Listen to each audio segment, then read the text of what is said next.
welcome to the Empower Series. My name is Clifton Johnson. I'm the founder of the Empower Series Incorporated. We are a 501c3 nonprofit organization brought to you by the generous donations of Comerica Bank, AE Media Group, and our viewers in the United States and around the world. If you want to find out more about the Empower Series, you definitely got to check us out on YouTube. That's where you are right now. So go ahead and like us, share us, make comments. If you haven't subscribed, go ahead and subscribe, and remember to punch the notification button so that you know when we upload programs. We're also on LinkedIn, Instagram, so you name it, we're on it. Check out our website if you want to find out even more about what we do and how we deliver hope, inspiration, education, and connecting you to the resources to help you achieve your goal. If you want to donate, there's a donate button in the top left-hand corner. Go ahead and click on that, and if you make a donation, we greatly appreciate that. Our topic today is going to be on leadership. Actually, the topic is 4 things leaders who coach do well. And we're going to bring back a previous Empower Series speaker. You're seeing him right now on the screen. His name is Montez Jones. He is the founder and CEO of TEZ JONES Training Solutions. He consults, trains, and educates leaders, managers, employees, and nonprofits on the benefits of leadership, effective communication, and better interpersonal relationships. He is an executive director with the John C. Maxwell Team and a certified speaker, teacher, trainer, and coach. He's also an independent True Colors and a disc consultant who conducts workshops on keys to personal success, stress management, resilience, marriage and singles, as well as team building, to just name a few. He has a diverse portfolio of clients in addition to facilitating workshops for the Empower Series and many other notable professionals, personalities, and organizations. For his work, Montez was named one of the top 100 leaders by the John C. Maxwell Team in 2014. Without further ado, let me welcome my brother back to the Empower Series. Mr. Montez Jones, welcome back. Thank you so much for having me. It's great to be back. It's been a while.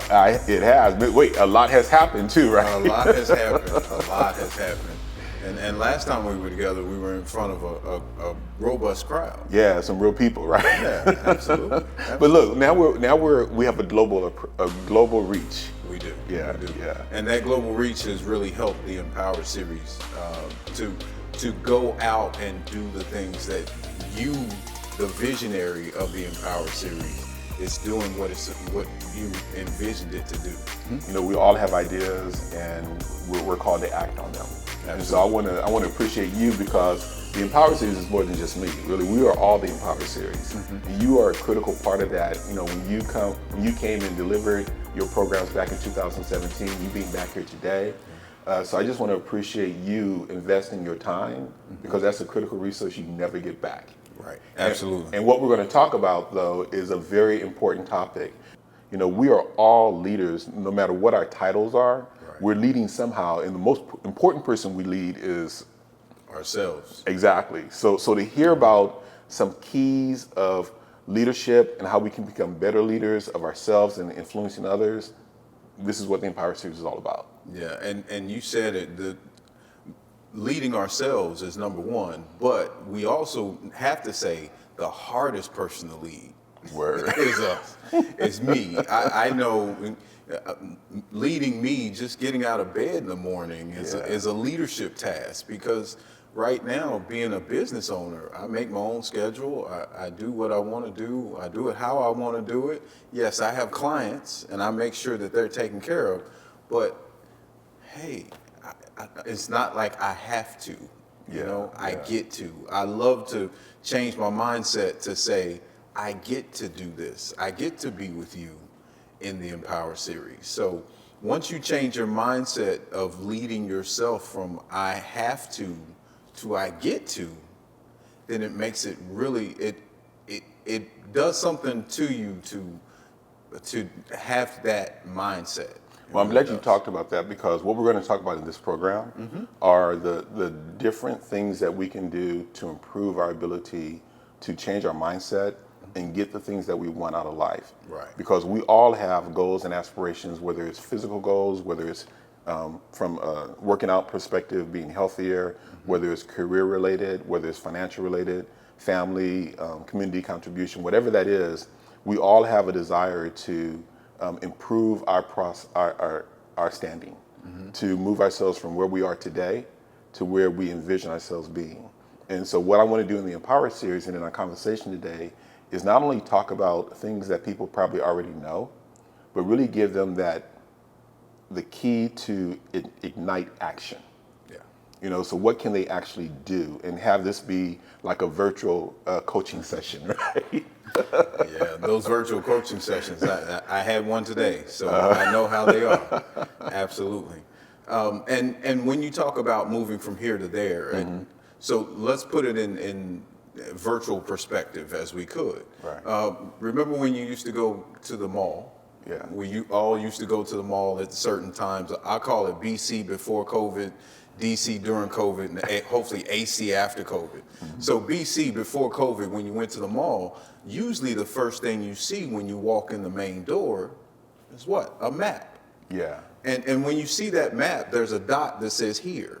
Here you are here. Right. And then you start to look for the store or the movie theater or wherever you want to be, which is there. And the map will tell you which way to go. And when we talk about leadership, some of us take a different route because we might not want to see what we want to see. So if you're an avid shopper and you're going to the movie theater, you walk in the main door, you might not want to go past Macy's, or for some of you ladies out there, Victoria's Secret or something. So you might take a detour and go around. Right. But there is a here, there's a there, and usually we want to take the quickest route. So when you talk about leadership, and we're going to talk about coaching too, we're talking about how do you get from here in your life to there. And when you look at leadership and leading yourself, you have to have discipline. Yeah. And that really all discipline is giving yourself a command and being able to follow through with it. Man, those are all easy things to say. It is. But before we get started on this, let's talk about a common definition of what leadership is. So define that for me. Well, John Maxwell, who is one of my mentors, says leadership is influence, nothing more, nothing less. Okay. So when we look at influence, how do you influence yourself to do what you need to do in order to better your life? And then how do you influence others? Because some people would say, well, Montez, I'm not a leader. Right. And I say, well, in what facet of your life are you not a leader? Well, I'm at work. I don't supervise anybody. That doesn't mean that you're not a leader. Because did you go out to lunch with someone if you're in person at work? And if you went out to lunch, where did you all go? Was it your decision or someone else's decision? Did you influence them to go there? That's leadership. Do you do nonprofit, or are you part of a faith community? What do you do in that faith community? Are you a volunteer? That's influence. So John Maxwell would say leadership is influence, nothing more, nothing less. Now, I've expanded that definition just a little bit. Leadership is the art and ability to direct people to accomplish a mission. And to accomplish a mission, whatever that mission is it could be to better your life. It could be to accomplish a task. We need to do this work. We need to make this happen. But when we look at leadership, we're accomplishing something. So the first thing then is to have the realization that regardless of what you think, you are having some kind of influence on somebody. You are. Whether you're consciously doing it or whether you're not conscious of the influence. And then you want to be intentional about your leadership. And the first person you lead is yourself. Right? Absolutely. And that's a big key. And so if you have a desire to change any aspect of your life, or even your children's life, or the people around you that you care about, then becoming a better leader is critically important.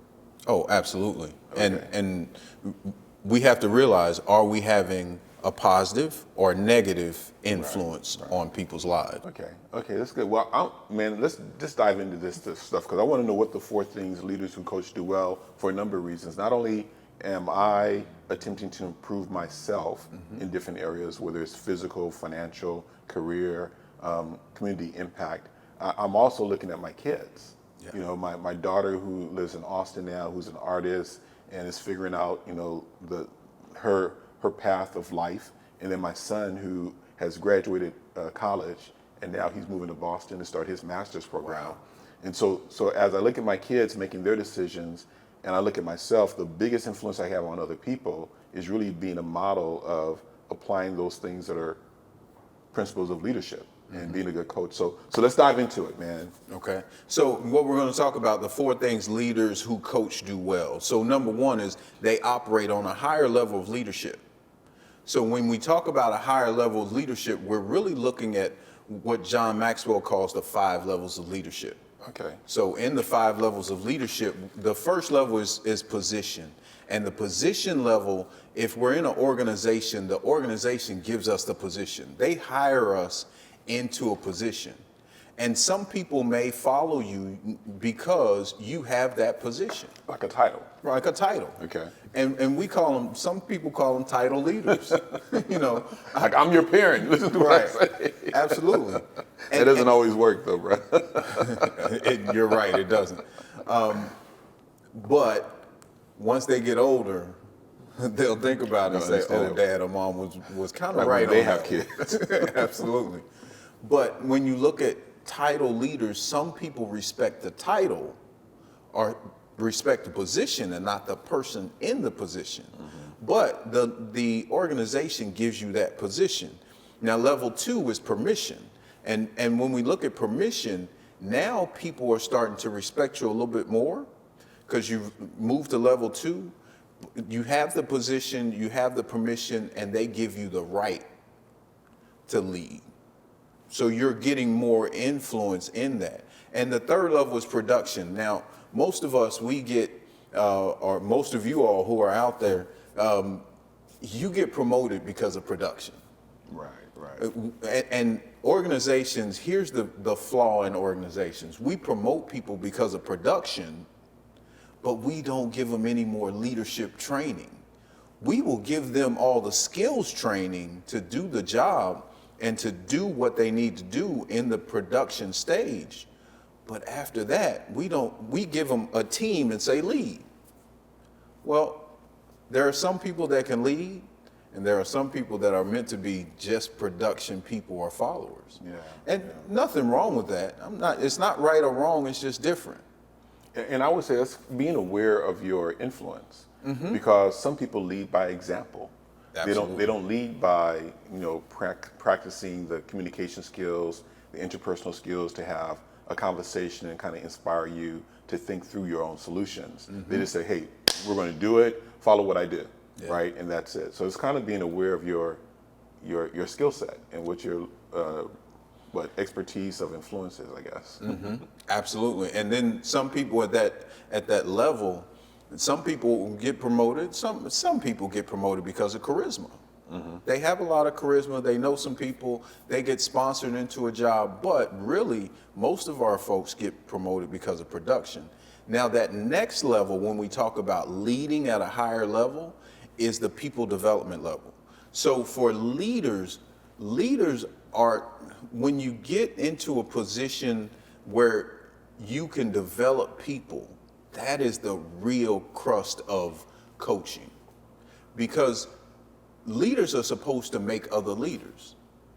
In the Air Force, my job as a senior NCO was to look for the next senior NCO and to bring them up because they were supposed to take my place. Now, think of organizations these days. For our generation, and we're about the same age, so we came up where we were supposed to go to school, get a degree, work in a job, get the gold watch, Right. and then leave it with a nice pension. So we know how pensions are going these days. So now people are not leaving organizations, they're staying in the seat. Right. I was in an organization where somebody actually died in the seat. He did not retire. Wow. And he wasn't going to retire. They put him in a position where he didn't have too much responsibility, but people are not leaving organizations like that anymore. So they're not really looking to bring up the next them or the next person to take their spot. So in this people development stage, we want to reproduce leaders. Organizations are stagnant because they don't reproduce leaders. And the great organizations that you look at, they have leaders that lead on a different level. They are placing people in these areas where they're very innovative and creative, and they're on the cusp of the next big thing. Okay. Not let's stay the same, the next big thing. Right. And then you have that level 5 is the pinnacle level. The pinnacle level is the ones that we reached where you have the respect, you have the people development, and it's the people giving you the gold watch, not the organization. And they have the corporate knowledge as well as the people knowledge. So they have the charisma to deal with the people, not just the people who are on their level, but the people who are just starting out. And they're the people that you hear about in the organization. When I go into an organization to teach, and they say, who's the most influential person in the organization? And the person from the bottom to the person in the top will say the same person. Yeah, that's that person. But they lead on a different level. So what you're saying then, the first step is to kind of like the mall theory, like know where you are. So know where you are, and wherever you are, you want to raise your game. And the goal is to raise your game to the point where you're at the very top, the 5th stage, where you've got respect, of which you've got the respect that allows you to really pour into people and develop people. Right. You are getting the results, and people are giving you that respect and permission to coach, and you find yourself being like the person that's thought of all the time. Thought of. Right. And it doesn't really matter what your title is. Right. Okay. Now, there's a lot of people that won't reach that pinnacle level, but you can always get to that people development level. Okay. And for instance, I adopt a high school. It's a high school in Arlington that I adopt. And in that people development level, I give my time to develop the kids. Okay. So with that, I'm trying to reproduce us. And I tell them I come in for really 2 reasons. One, I respect and love teachers and administrators so much. And I admire what they do because they are shaping the minds of the kids that we need right now. Right on. Not tomorrow. They're not the future. They're the now. We don't have enough people in the job force right now to fill the jobs that we need filled. So we need them now. So I admire them so much for doing that. Number 2, I go in because I want them to have a give back plan when they have their companies. Okay. That's part of my business document. That's my give back plan. So one day they'll go into a school and talk to the kids and say, you can do it, and we believe in you, and we have a job for you if you want a job, or you can start your own company. So a couple of questions before we move on to the next one. So if the first thing that leaders do who coach well is they operate at a higher level of leadership, right? I want to know, we gave examples mostly of a career. Yeah. I want to know, how does this apply to someone's personal life? And then what are the things that people can specifically do to operate at a higher level? Like knowing it is one thing, but then what do I do? Like, help me understand what my action should be. Well, they can get into some classes in order to help themselves. Okay. And what I've seen is I will allow the corporation to spend a lot of money on me, but I won't spend money on me. So when the corporation will send you to all types of trainings, but you won't seek it out on your own and pay your own money for it. Right. But I just did a class called Coaching for High Performance. And we really talked about coaching, but we also talked about high performers. So if you want to be a high performer, that's one thing you can do. Number 2 is get around other high performers. Okay. Get around other people who are thinking on a different level. See, you and I hang out together because we're always talking about the next idea. Right. We're always talking about what can we do to help. We're talking about ideas. Very rarely do we talk about people unless it's our children or our family or somebody that we met that I want to introduce you to, you want to introduce me to, so we can go to that next level. Well, that's a good. So you can always find somebody to go watch a game, go to happy hour, go shopping, whatever, right? Absolutely. But there's some people in my circle that say, like you just heard me talk to Edward today.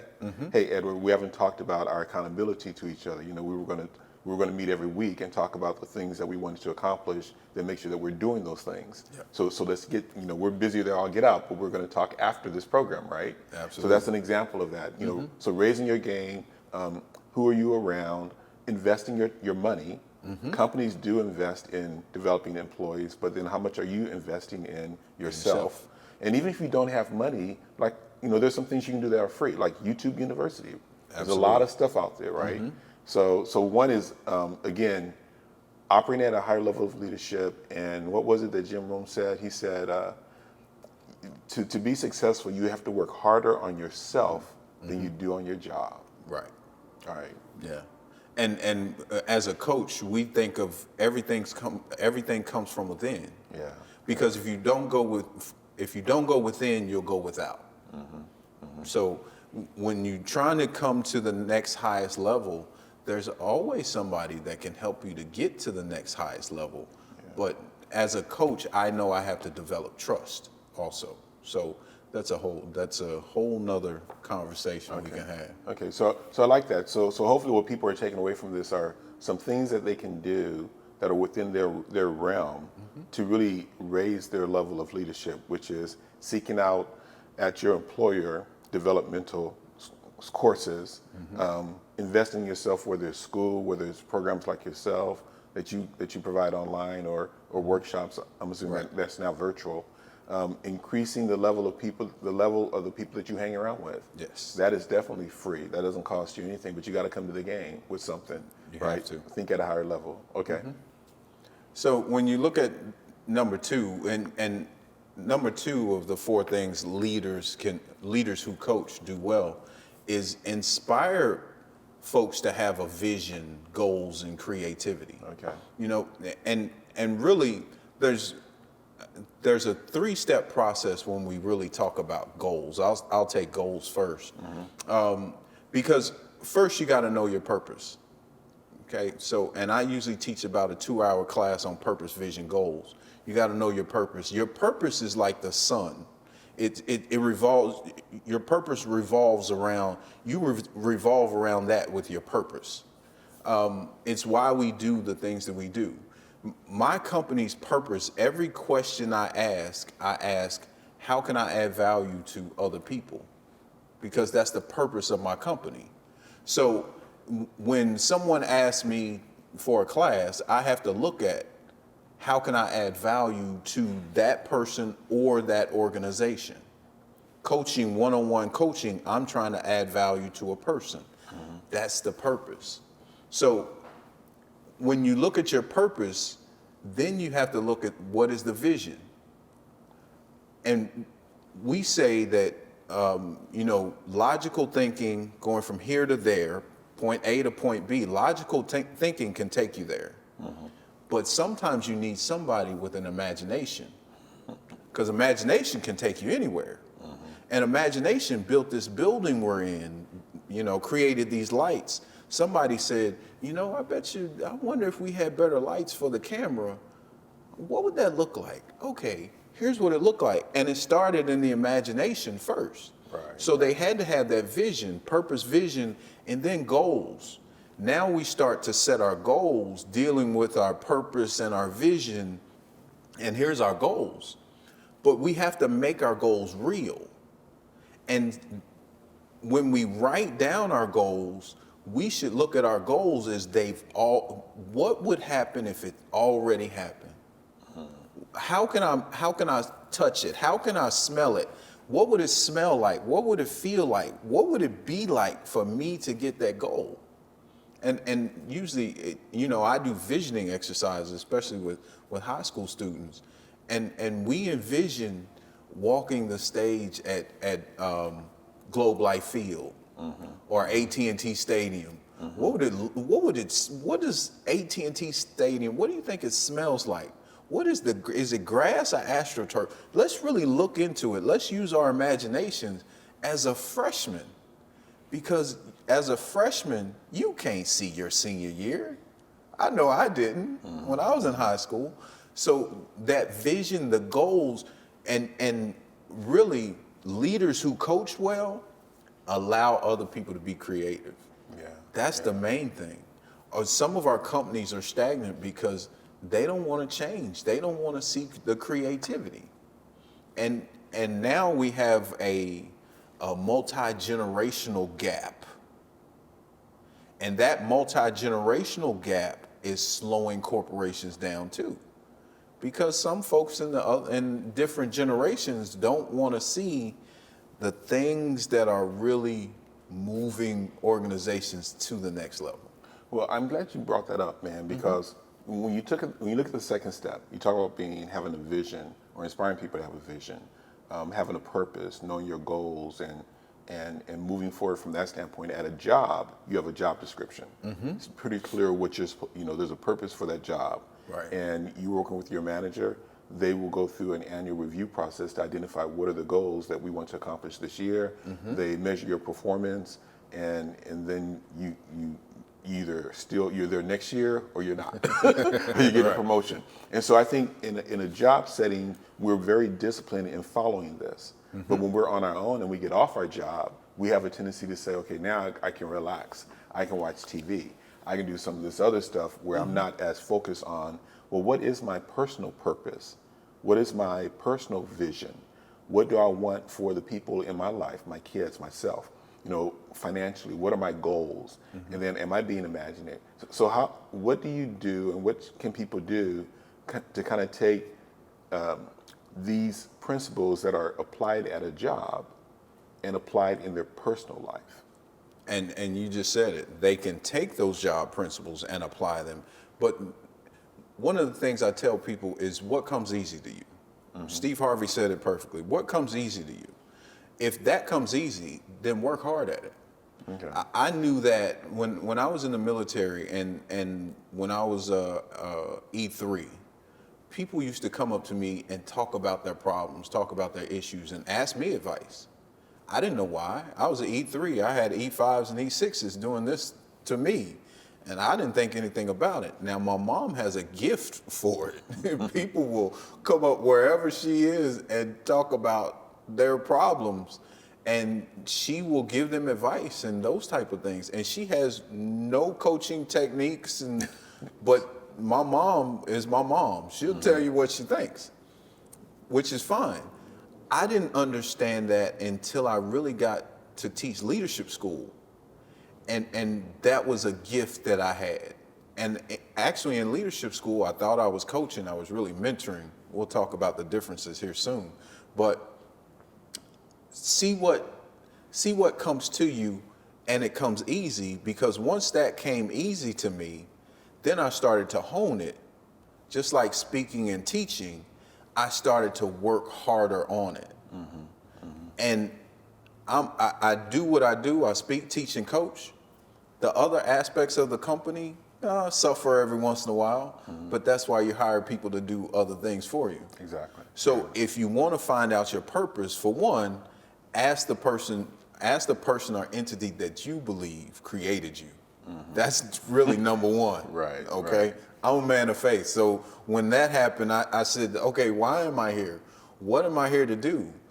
Then once you figure out purpose, steps will align. Yeah.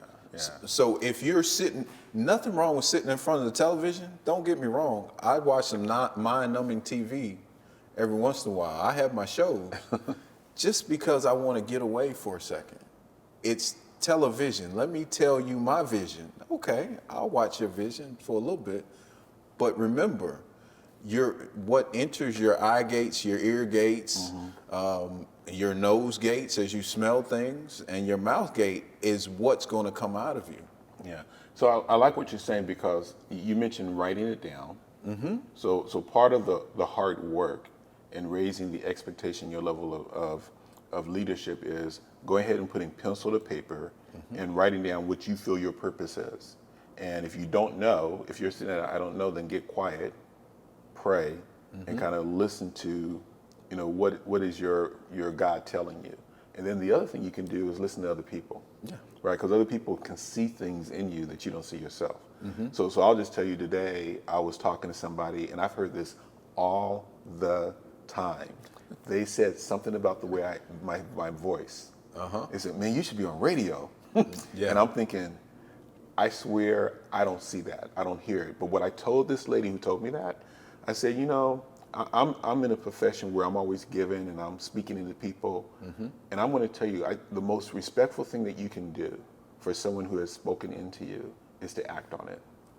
So I told her that I'm going to go ahead and act on what she told me and start pursuing some aspect of maybe voiceover. Because I don't see it.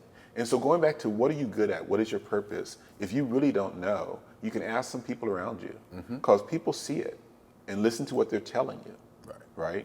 And then so before we go on to point number 3, what are some other actionable things that people can do? Like you say, you run a visioning course. How do they get clear on, if they don't know anything about visioning, they don't know anything about goal setting, where can they get that information? Yeah, they can contact me, and when I have a purpose, vision, goals class, which is usually about 2 hours, then I will invite them to that virtual class to talk about purpose, vision, and goals. So I want to talk about something else though, because the point 2 starts with inspire. So inspire, vision, goals, and creativity. So part of it starts with yourself. It starts with yourself. But then when you meet other people, it's about inspiring other people as well to have a vision. And I do want to talk a little bit about a parent. I was talking to someone at work today, and we both have had experiences where our kids were going through a tough time. And my sense of anxiety was really created when I took that snapshot of the present state of my child, and then I projected that for the future. And so I created a vision that wasn't growing, that was the same. And I think with any problem that people may be running into with another person, we tend to hold people stagnant. Like you talk about people who remember you when you were a kid.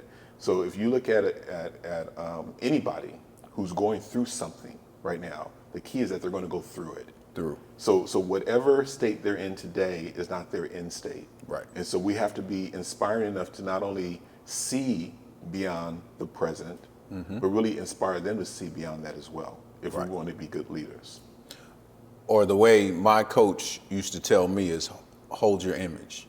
And sometimes people have to hold that image for you. Because that person who's going through doesn't necessarily see the light at the end of the tunnel. So we hold that image for them.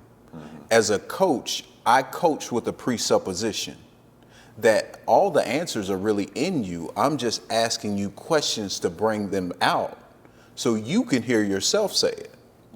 And once you do that, my coaching clients know that I'm going to ask them some great questions that's going to bring some things out. And one of them, when I was talking to her, she had some things that were really deep rooted. Now, I'm not a counselor, I'm a coach.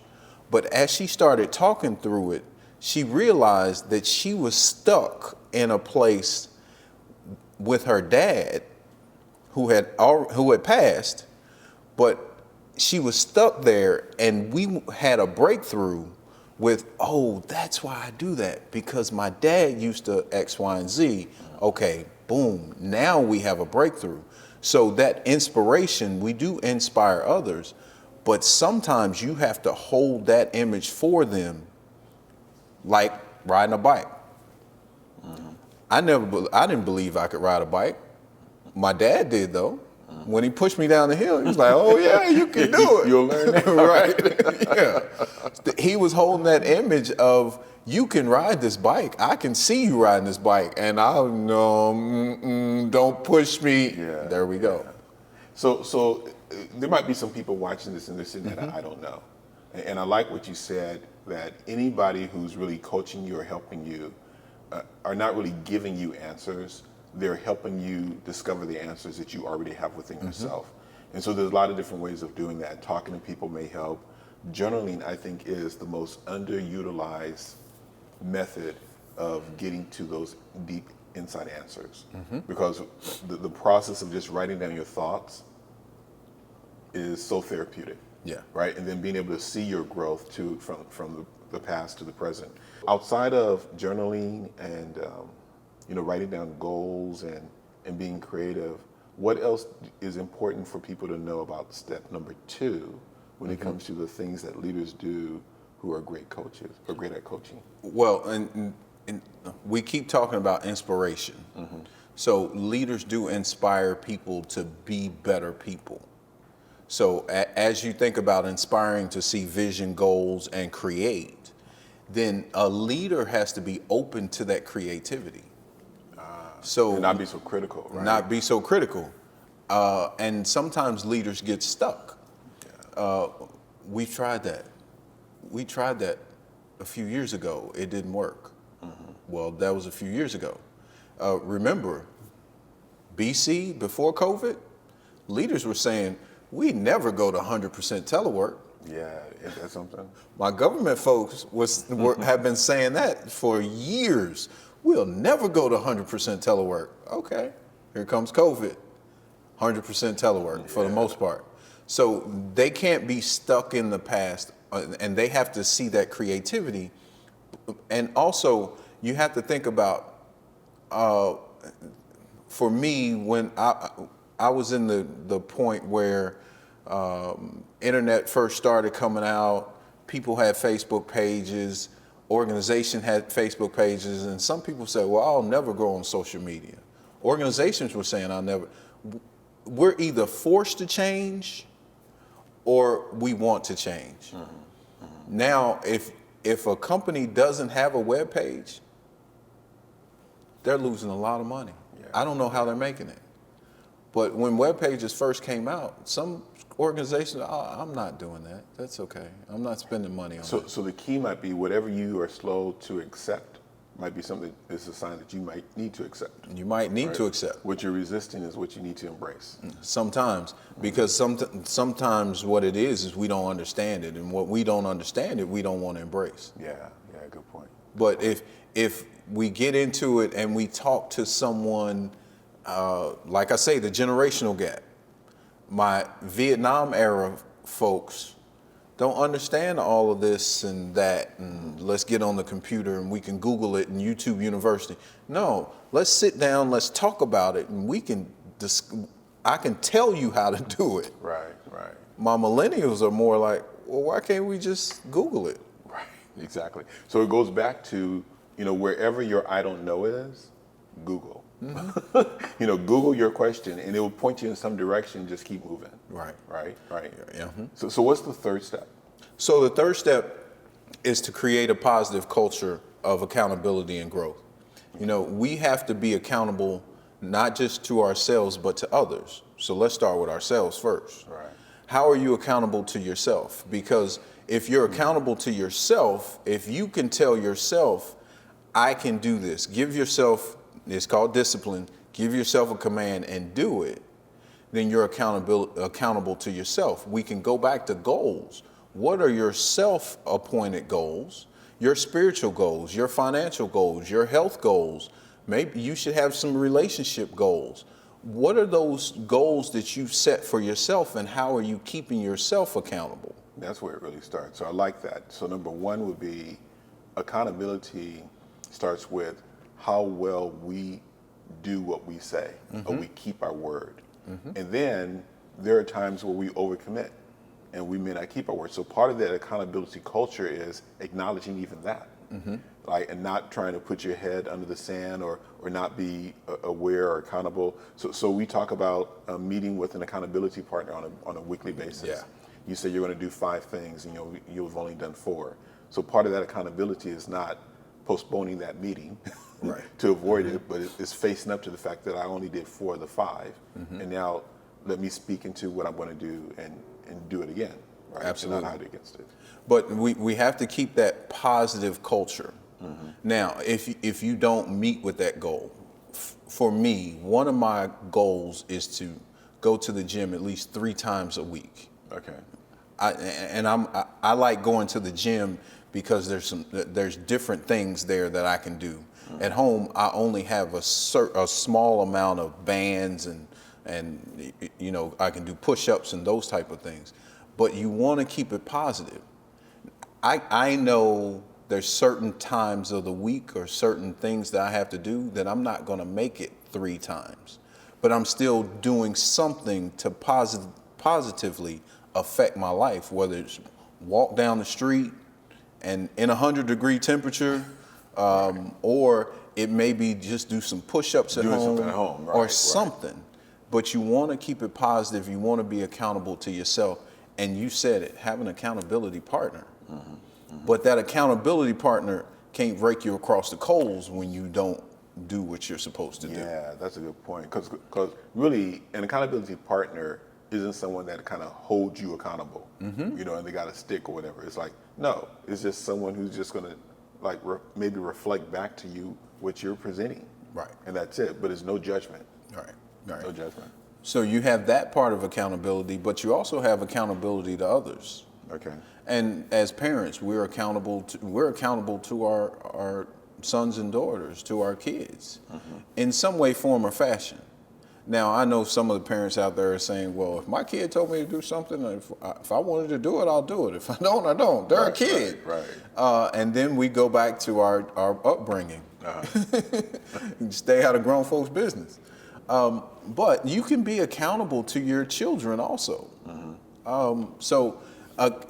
When you're talking about being accountable to other people, then that could be your accountability partner or somebody at work or what have you. When I go into organizations and I do a DISC assessment, the Maxwell DISC assessment, there's a part that has 5 bullets of personal growth.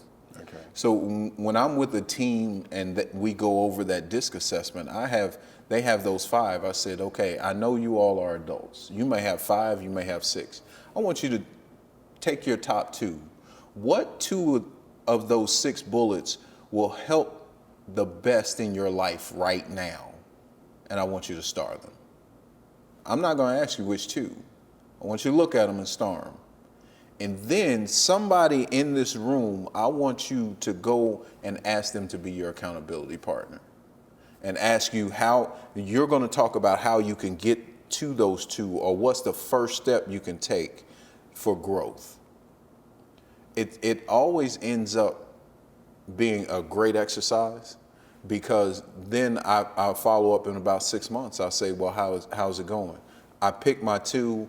I met my goals, and it's awesome. It's growth.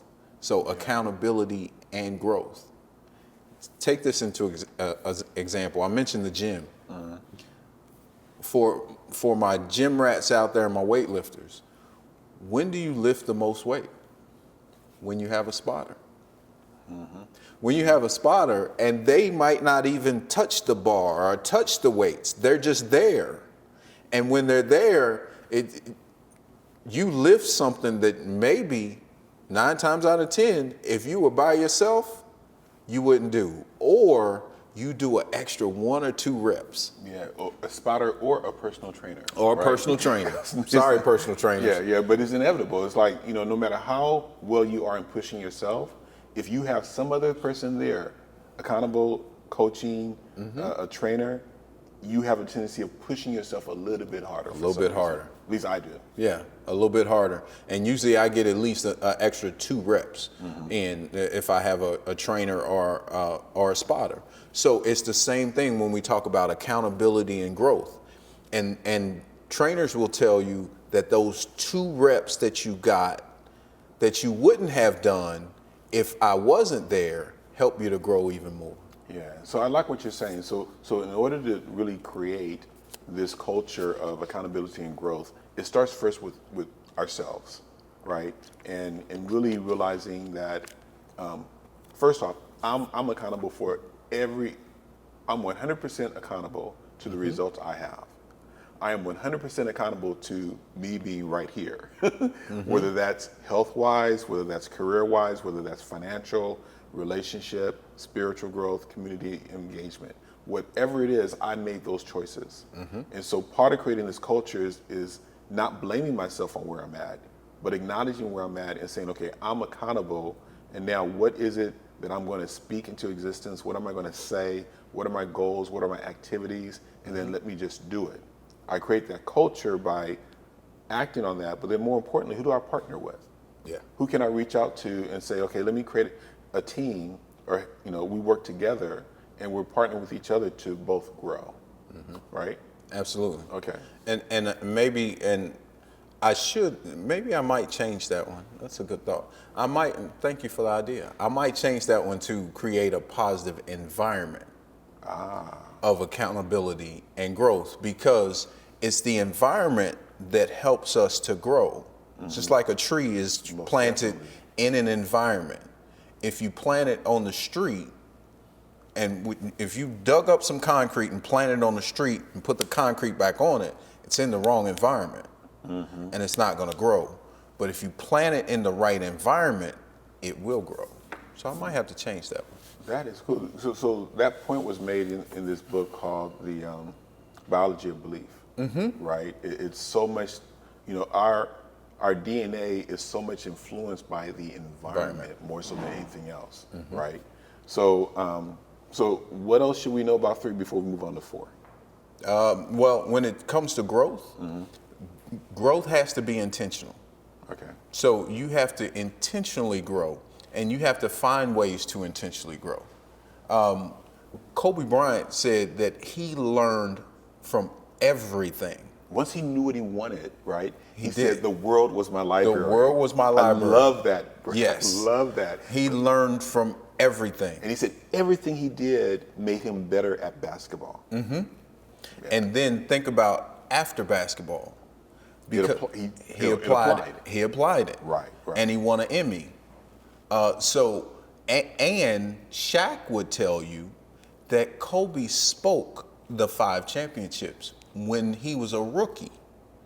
Shaq said in his book that Kobe was doing things that no other player was doing. But keep in mind, he operated on a higher level of leadership. Yeah. But he had a mentor, Michael Jordan, that he wanted to emulate. But Michael Jordan inspired him, and we're reviewing now. He inspired him to have a vision, to have these goals. He created his own thing, but he didn't inspire to be Michael Jordan. Right. And it also started too when he decided what he wanted to be good at. What he wanted to be the best at. So if people are listening to this and they're thinking, okay, we're saying all these things that we kind of know, it all starts with, if you look at the examples of other people who are doing great things, they've decided, number one, what do they want to be best in class at? It's hard to figure out, but figure that out. And then once you figure that out, you follow these other principles of having a vision, identifying goals and putting in the work, working hard, surrounding yourself with the right people, putting yourself in a different environment, and just raising your game. Yeah. The Mamba mentality, right? Oh, absolutely. Yeah, and he was accountable to himself. Yeah. And players will, if you listen to players who played against Kobe, Kobe would put in shots before the game, and then if the game didn't go the way that he wanted to, he was on the court after the game. Yeah. So how much of that do we do in our lives, right? Whether it's in our career, whether it's in our family life, financially, or whatever it is we're choosing to be good at, it's about what we're committed to. So that's he's a good example of leading by example. Yeah, I use a lot of his videos in my classes. Yeah. So number 4 is focus on solutions, not problems. Okay. Leaders who coach well focus on solutions and not problems, because if you look at hurdlers don't look at the hurdle. They don't ever look at the next hurdle. They look at the finish line. They continue to be focused on the finish line. Now, you may have leaders who coach well. If you have to coach someone through a problem, you want that to be solution oriented, solution based. You have to talk about the problem. I understand that. But I'm saying focus. Your focus should be, this is the problem. Let's talk about the symptoms of the problem. Let's look at the problem, but let's focus on the solution. Okay, and then and you said not just focus on the solution, but when you say not the problem, it could be being positive versus negativity. And so are there any tools or suggestions you give people that you're coaching to drop that habit of always looking at the negative side of things and begin looking at the positive side of things? How do you coach somebody around that behavioral change? I talk about the law of polarity. If there's a left, there has to be a right. If there's a up, there has to be a down.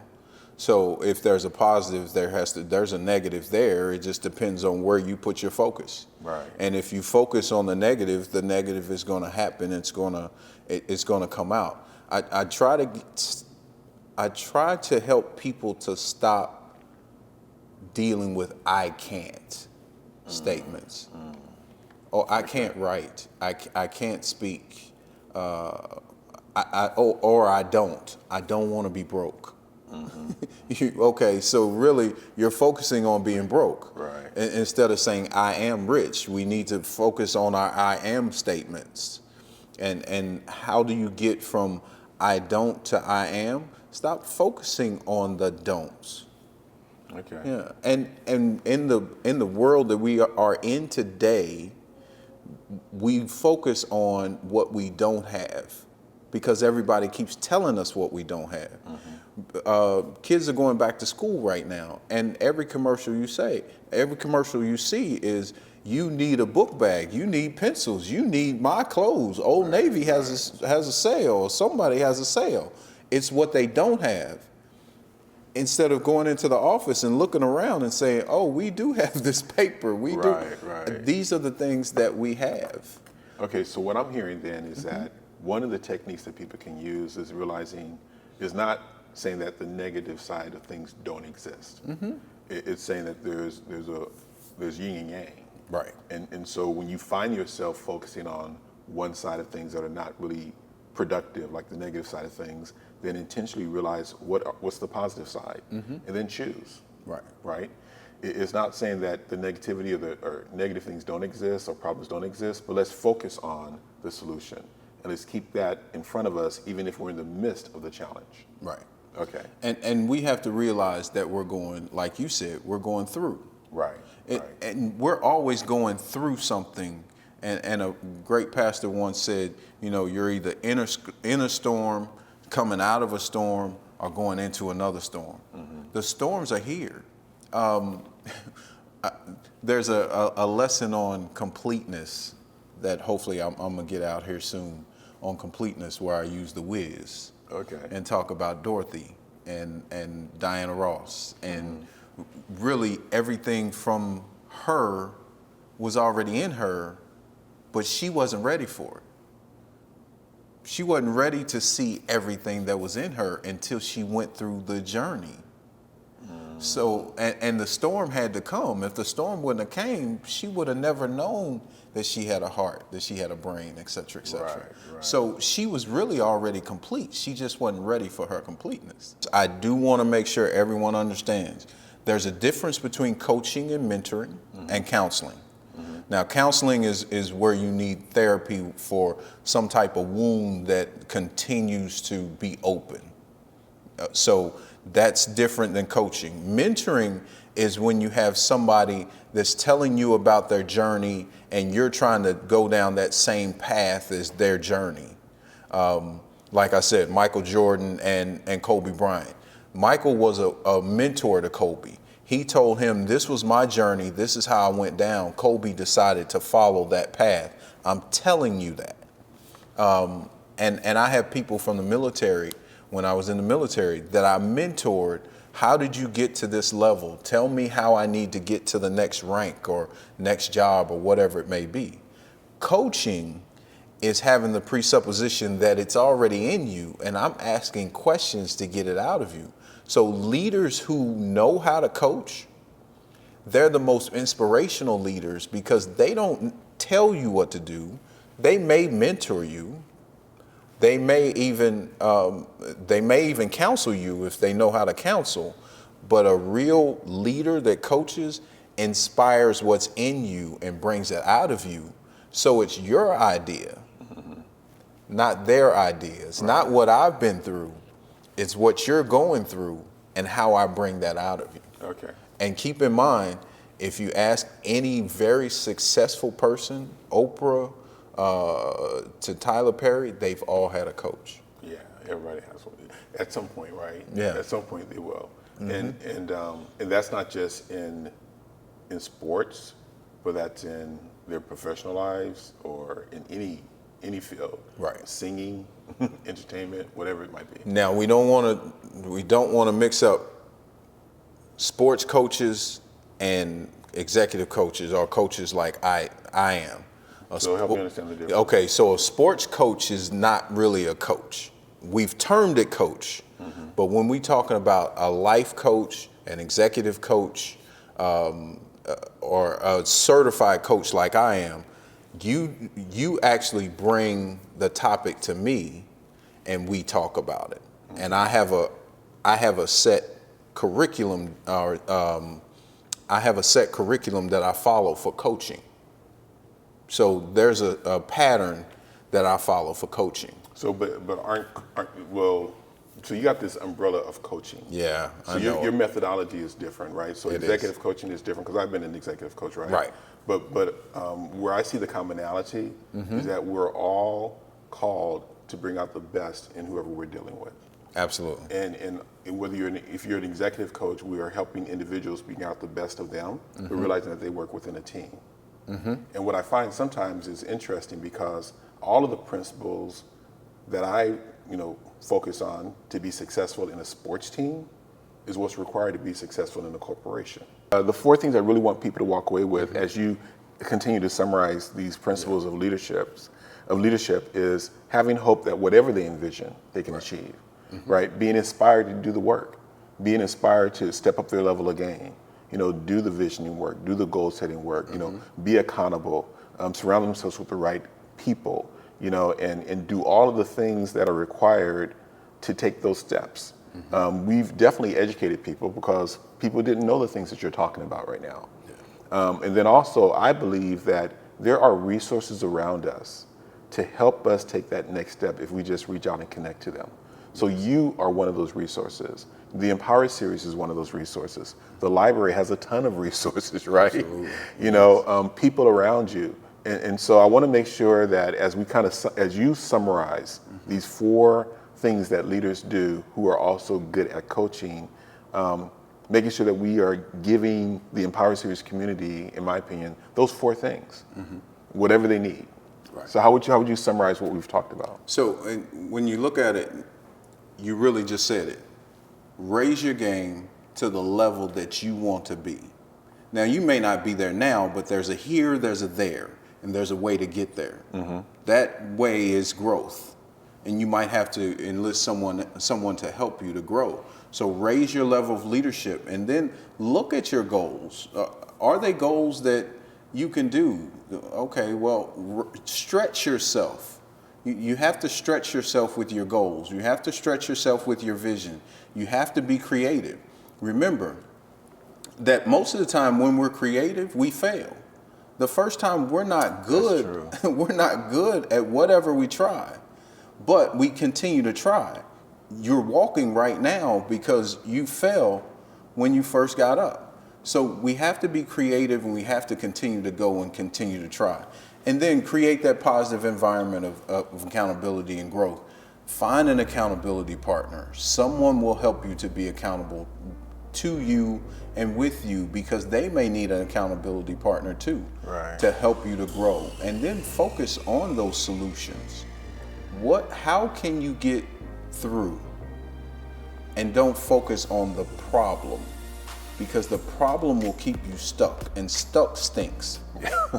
Most definitely, man. Most definitely. Hey, so how do people get connected to you, right? If they're watching this program, your information, I missed to say this, that all of this information is in the description section of the video below. But if they want to get in touch with you, what's the best way of reaching out to you? Well, really email at info@tjts14.com.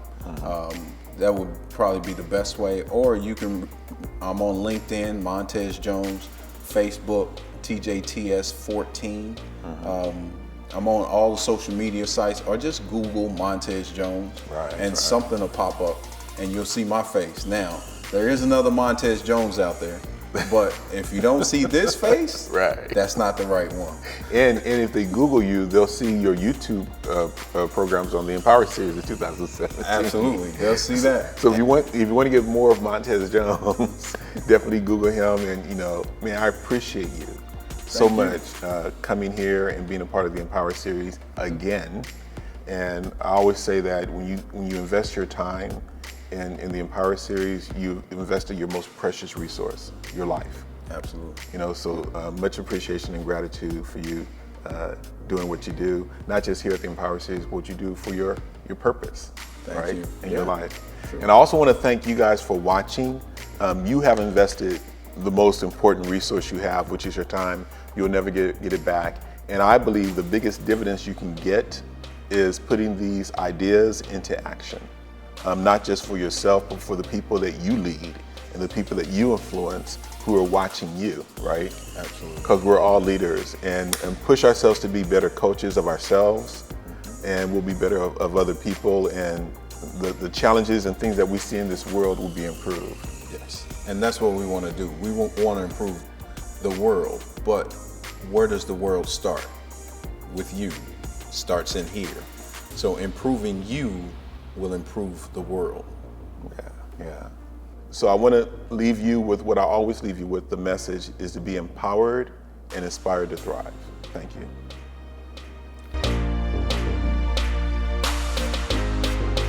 Thank you for watching our Empower Series YouTube video. I really hope you enjoyed it. Remember to hit the subscribe button below, as well as the little button to be notified the next time we upload our video. Until then, stay connected with us on social media, Facebook, Twitter, Instagram, whatever your social media flavor is. Inspire the world to thrive. See you soon.